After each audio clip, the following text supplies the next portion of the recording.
क्या पूरी भर्ती दोबारा होगी? बहुत सारे बच्चों को ये कन्फ्यूजन हो गया है कि परीक्षा रद्द न्यूज़पेपर में भी सुन रहे हो और अब मीडिया ने भी उठाना शुरू किया है। तो ये परीक्षा रद्द केवल उन 2500 बच्चों की हुई है,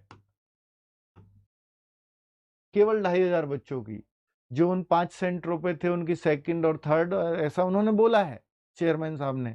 उसका उनका भी मैसेज बताऊंगा। 2500 बच्चों की ही परीक्षा रद्द हुई है, तो इसलिए बाकी जिनका एग्जाम पहले हुआ है वो ऐसा ही रहेगा, बाद में जो होने वाला है उसमें भी कोई परिवर्तन नहीं है। तो ऐसा इन्होंने बताया कि तो पूरी परीक्षा भर्ती ये रद्द वद्द का आप बिल्कुल दिमाग से निकाल देना, और जिनकी रद्द हुई है उनको पता है, जिनकी नहीं, अगर आपको नहीं पता इसका मतलब आपकी परीक्षा सही सही हुई है। तो क्या परीक्षा रद्द हो गई है? नहीं, परीक्षा रद्द नहीं हुई है। परीक्षा रद्द रद्द परीक्षा कैंसिल ये सब न्यूज़पेपर में चल रहा है, पर ये उन्हीं बच्चों के लिए जो हाईवे पर बैठे थे, जिन्होंने तोड़फोड़ की थी। तो उस तोड़फोड़ की वजह से जो परीक्षा होनी थी उन सेंटरों पे वो रद्द हुई, उनकी बात है।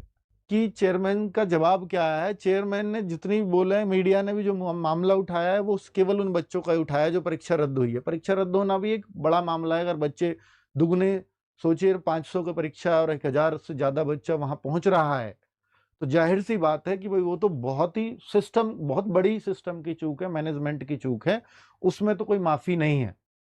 और बच्चों के लिए भी ये बताया जा रहा है कि उनको पहचाना जाएगा और उन पे ये करा जाएगा, वो करा जाएगा। तो भाई, इसलिए मैंने आपसे पहले दिन ही आकर के कह दिया था और हाथ जोड़कर आपसे अपील भी की थी कि आप ऐसी चीजों में मत फंसना, क्योंकि ये लोग उस टाइम पे तो ठीक है भाई, परीक्षा करा दी, ये करा दी, लेकिन बाद में बाल की खाल निकालते हैं और फिर परेशानी आपको होगी और कुछ नहीं होगी। उस टाइम तो वो हो सकता है 10 मिनट का, 1 घंटे का आक्रोश हो सकता है आपका, लेकिन पूरी लाइफ पर वो भारी पड़े, वो भी तो नहीं करना है ना आपको।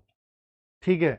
तो चेयरमैन का जो जवाब है वो ये है कि हाँ, आयोग की गलती हुई है, हमने गलती मानी है। बहुत सारी परीक्षा एजेंसीज जो है इसको करा रही थी, तो केवल सारा काम उनका नहीं है, कुछ आयोग की भी जिम्मेदारी, तो हमसे चूक हुई है, ऐसा उन्होंने बोला। पर ये जो चूक हुई है, ये हमने ऐसे ही नहीं रद्द कर दिया, ये सिस्टम कम नहीं पड़े। वो बोला कि हमें जो है हैक, सिस्टम के हैक होने का, सर्वर के हैक होने का हमें अंदेशा हो गया, या हमारी उन्होंने पकड़ लिया जांच एजेंसी ने कि ये सिस्टम पे हैक होने का खतरा है, तो हमने उन सिस्टम को ही हटा दिया। और जब उन सिस्टम को हटाया तो सिस्टम कम पड़ गए, और कम पड़ गए तो फिर परीक्षा रद्द करनी पड़ी। तो ये हम स्थिति को संभालने में हमसे चूक हो गई है, बस ये उनका जवाब आया है। इसके अलावा कोई और जवाब एसएससी चेयरमैन साहब का नहीं है।